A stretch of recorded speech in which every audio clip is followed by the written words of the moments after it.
Right, the very satisfying ongoing saga thing, domino effect of the Matchbox A34 Mark 1 Comet continues, because you get spare markings. I did that one. Oh, I finished the model, I did that one. I'm sure all of you are keeping up with this, you know what's going on. But anyway, for anybody who's just dipped in, hello. So I'm going to use the markings to do this one, because I have the original model I made as a teen when it came out. And this has had several repaints, and it had incorrect markings put on. So I've got enough to come up with this.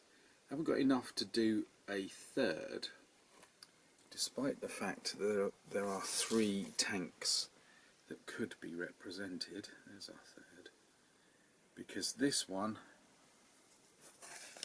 and this one at least have shared common markings, so I can definitely get a complete set for this chappie, and then I might be able to cobble something together to put some markings on a very old and very dilapidated Churchill. How about that? Let's have a go. It's funny, I heard a screaming through the camera as you all said to me then that no, there's only markings for 2, but you can make a third, and I was overwhelmed by the thrilling camouflage on, I've lost my instructions, by the thrilling camouflage on the first version, which obviously you then put the markings over the top of the camouflage. Duh. I bet you it says it, I haven't even read them, but yeah, this is why I often don't do camouflage, because it has the effect of camouflaging the thing, if you see what I mean. So there we are. That's the one with the colours. Should have done that, shouldn't I? And then of course you put the markings over the top. Oh dear. And you would do the same with that one, I assume, if you wanted one with camouflage, or you can have them all green. Well, now the pickle thickens, doesn't it? Shall I go back to the one I did recently, which I have to say I did not build as well as this one, and daintily add camouflage, or shall I add camouflage to this one? Oh, I think I'll do it to the other one, because this one needs to remain as near to the original as possible, because this is the old one. The guy coming out the top is a mere artifact of past indiscretions.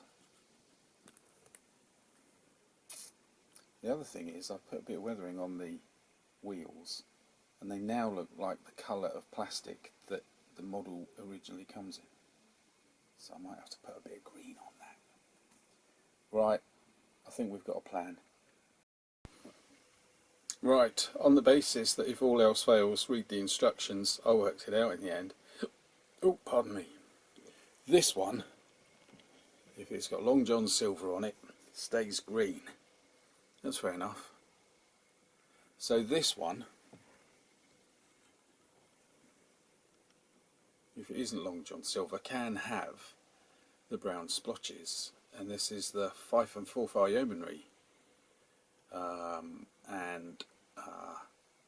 so I went for the brown splotches just because I felt like it, and the two needed a bit of variety, I suppose, an opportunity to do the different version. And then having done it, I realised this is how I'd done it in the first place when I was a kid, and then didn't like it, so I painted it green. So it all came back to me in the end, and we've now got something like equilibrium. We have the 2 tanks the different sets of markings and the appropriate camouflage on the appropriate vehicle. And so we can say, hooray, we have done it.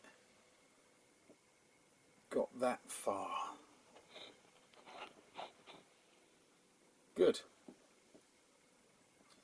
What's next?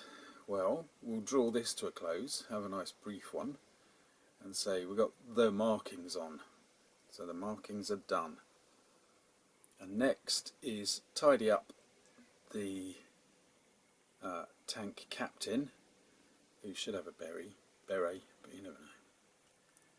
Perhaps he got himself something for Christmas.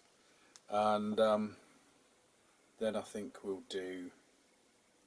work on the base for one of them, souping it up. So we're getting there. It wasn't meant to take this long, but anyway, there we go. Hooray! Fantastic.